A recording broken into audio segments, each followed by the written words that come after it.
Nightwing has become a really popular character, and rightfully so. He's led several different incarnations of the Titans, he faced off against extremely dangerous villains like Deathstroke, and he successfully stepped out of Batman's shadow to become the protector of Bloodhaven.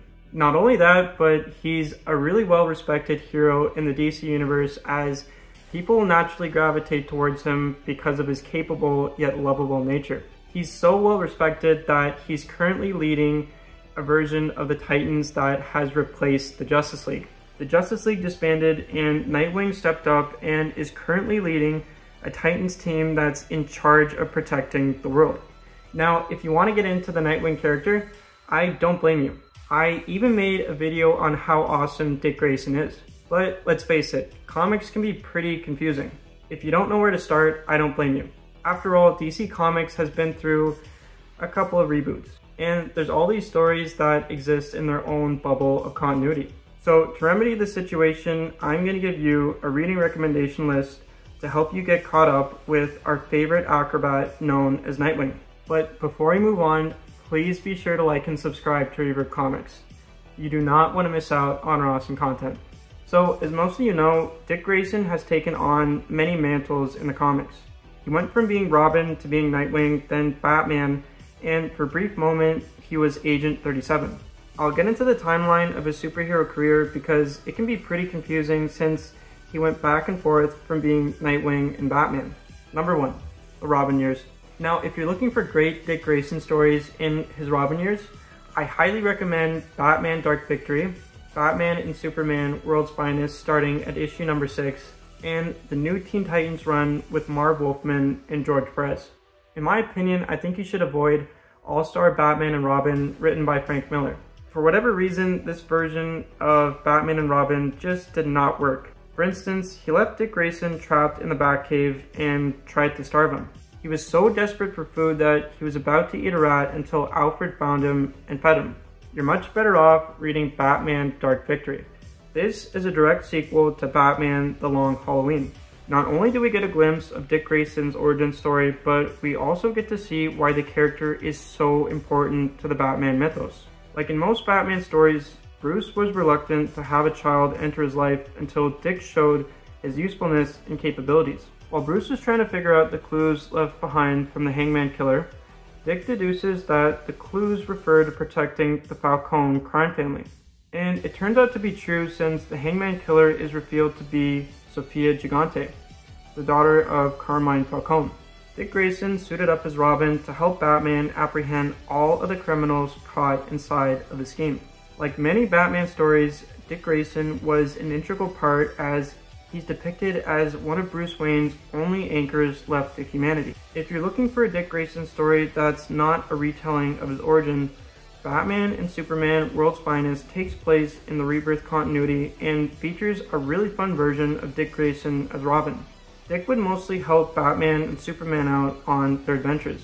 For a brief moment, Dick went on a date with Supergirl, and it was a train wreck to say the least.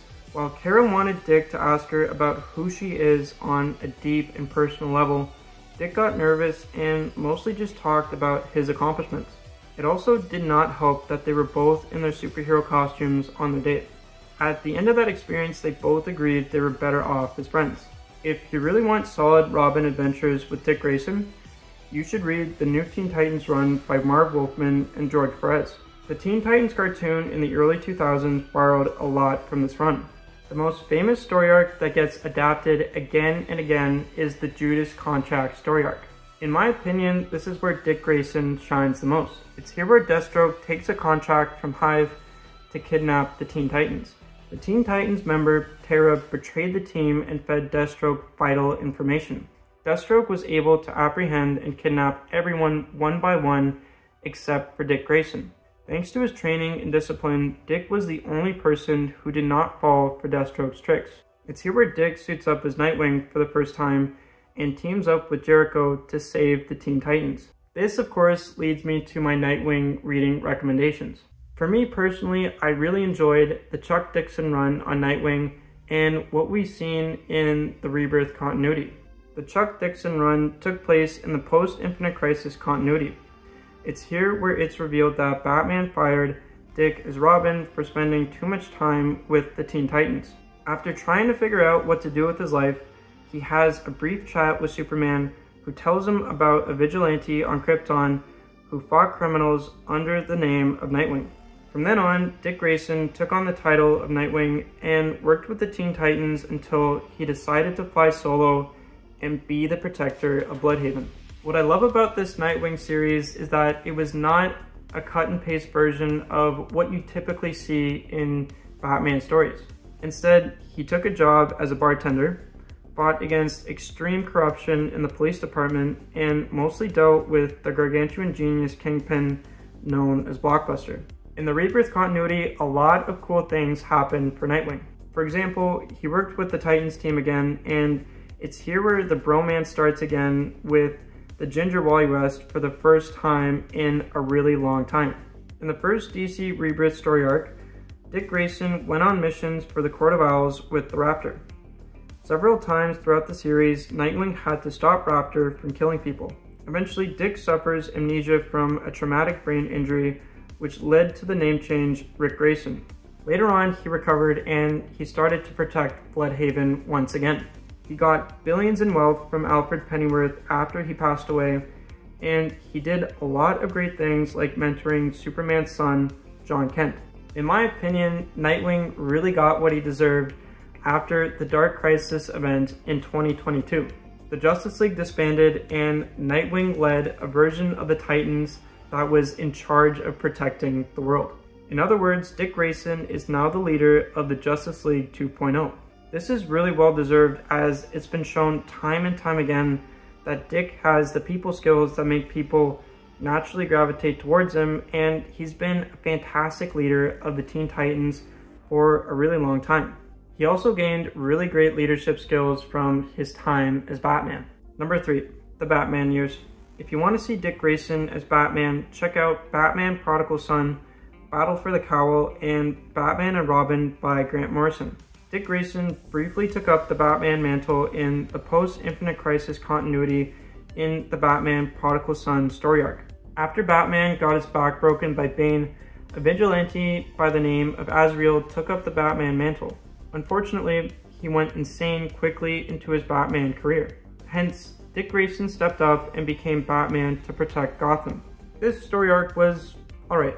I did not like how Dick was partnered up with Tim Drake, since the two of them had a very light-hearted and upbeat nature. They were pretty similar and their personalities did not clash too much. But there was some nice interpersonal drama when Dick reconciled with Bruce Wayne. Dick felt hurt that Bruce did not ask him to become Batman. But Bruce maintained that he thought he wasn't interested since he was busy being Nightwing protecting Bloodhaven.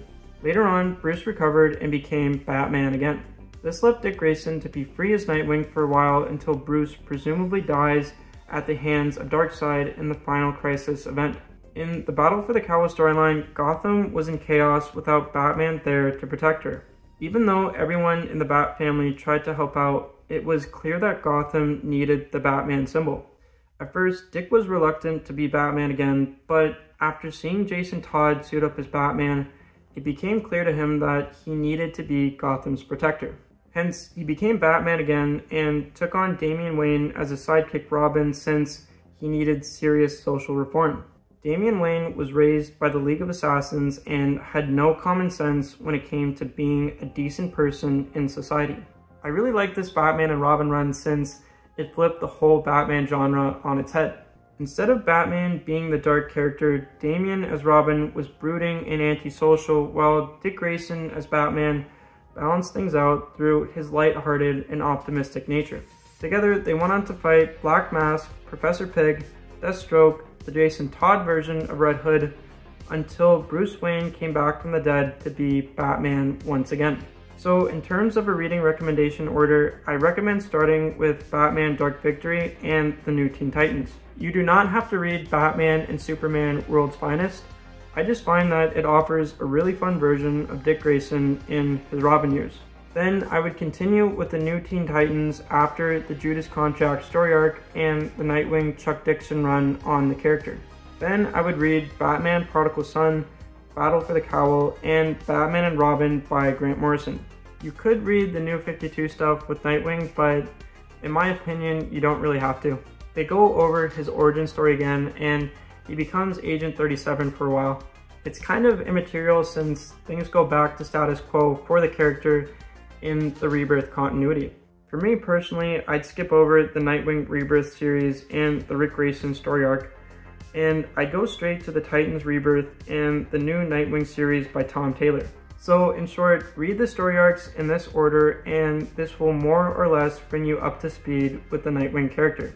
Also, I'd like to mention that Batman Black Mirror is a great Dick Grayson story. You do not have to read it to help you get caught up with the Dick Grayson character.